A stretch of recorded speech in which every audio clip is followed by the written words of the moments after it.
Well, I've been given many nicknames when I was in prison. Most of the inmates called me the prison Picasso, and they kind of ran with that because they would see me drawing all day long. I drew up to 10 hours a day, every day, and I never took a day off.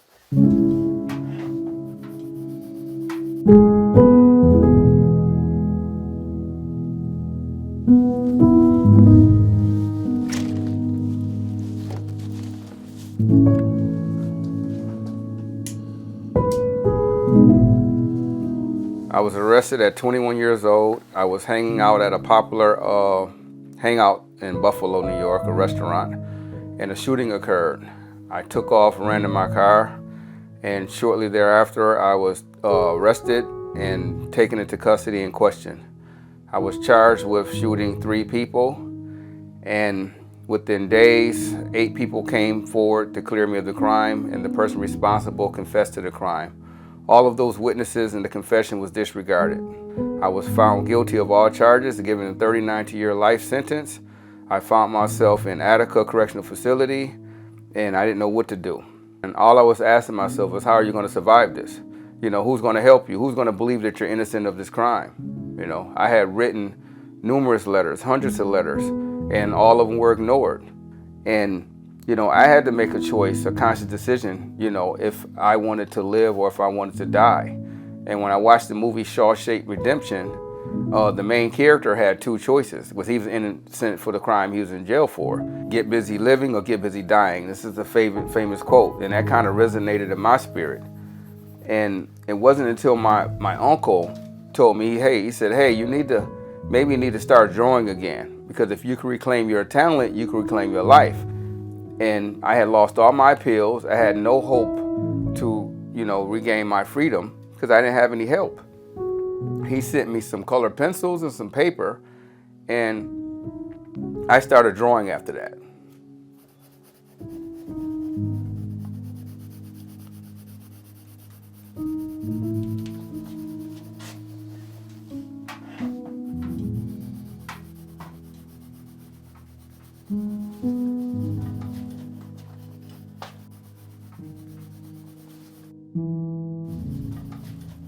I first started drawing at the age of about 4 years old. And my grammar school art teacher, Mrs. Ross, she took, her time to kind of mold me and take my talent to another level. And she got me into performing arts in the 8th grade, which I went all the way to my senior year. And so art was always in my spirit, is what I liked to do most.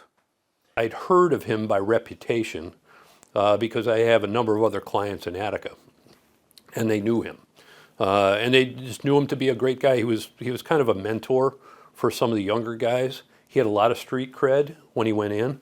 So when he would, say things or describe things, people put some stock in it. And he was kind of almost a guidance counselor for some of the others. And they would come and he would draw 8 or 10 hours a day. They'd come just watch him draw. And it's almost like meditation, I think.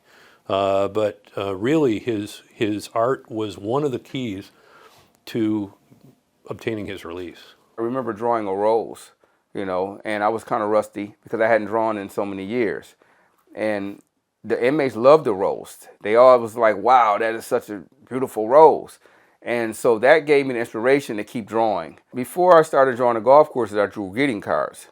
And I drew over 500 greeting cards over a 15-year period. These are all hand-drawn with colored pencils.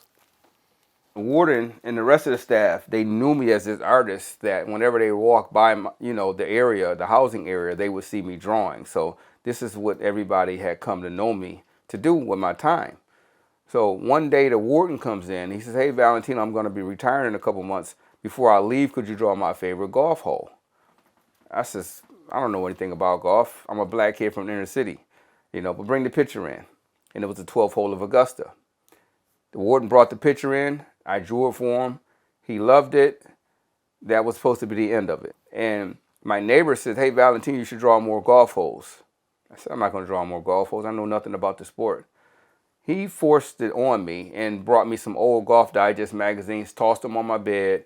He said, hey, you might find some interesting golf courses to draw. And after that, I started drawing golf courses every day never stopped. And after about 6 months, I had about 40 drawings, 40 golf drawings. And I started reading the columns in the golf magazine. And I came across a column called Golf Saved My Life by Max Adler in Golf Digest.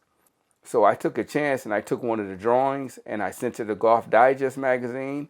And I said, hey, Max, I said, this is what's going on with me. I'm in prison for a crime I didn't commit. I have all of this evidence, but I don't have, no help or no support. Because of his drawing and his artwork, he came to the attention of Golf Digest.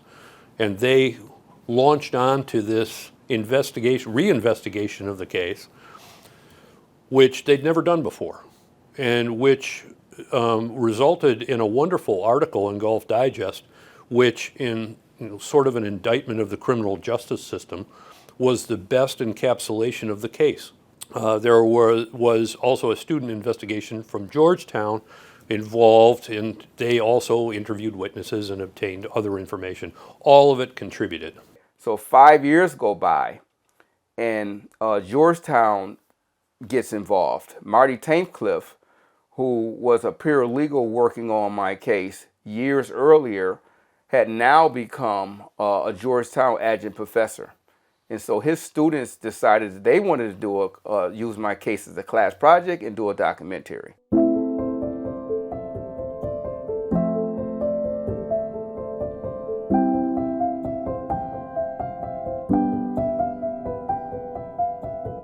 This is the 12th hole of Augusta. This is the most famous, iconic hole in golf. This is the one that I gave to the warden. I gave it to him as a gift. A lot of people look at my work and they say painting, painting, painting, but these are all pencil drawings.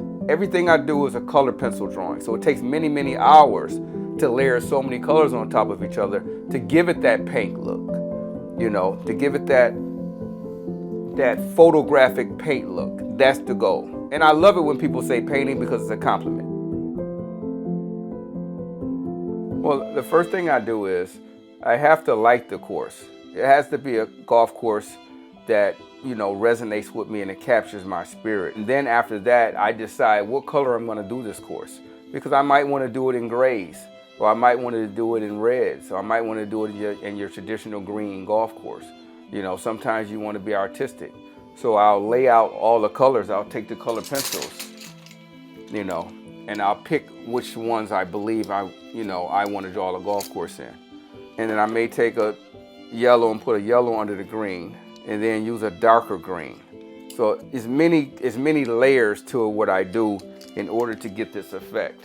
I did an interview with HBO, which Michelle Obama saw, and it captured her attention, and she reached out to buy a piece of golf art for Barack Obama for Christmas.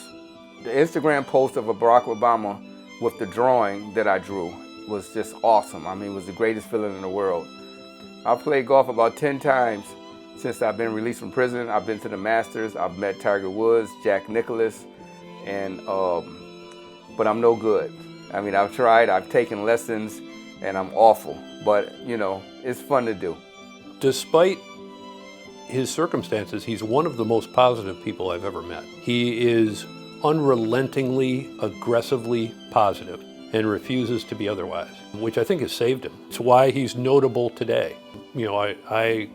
I don't know anyone else that has gotten out after that period of wrongful incarceration, and maybe there are people, I just haven't had contact with them, who don't have some bitterness and some anger, but he legitimately doesn't. And he is always looking to the next opportunity. I make my living doing commissions. I have a show called Drawing and Talk with Me, where I draw with just regular people, and I teach them how to draw, and we talk about their careers, we talk about life, okay? So I've drawn with, kids, policemen, school teachers, 20 people that has Parkinson's disease.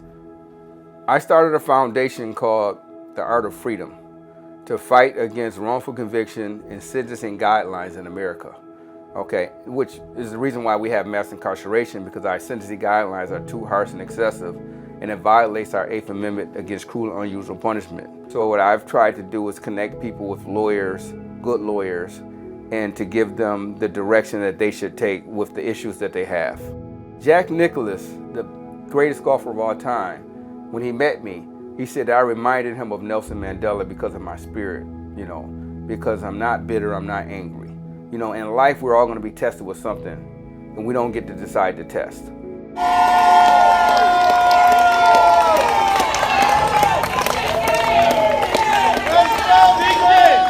Artwork was a therapy for me in prison, but for you it may be something else. We all have a gift. We all have a talent. Find out what your talent and your gift is, and embrace it wholeheartedly. Because this is what keeps the spirit alive in this world. It's a lot of challenges, and you need something to keep that spirit going.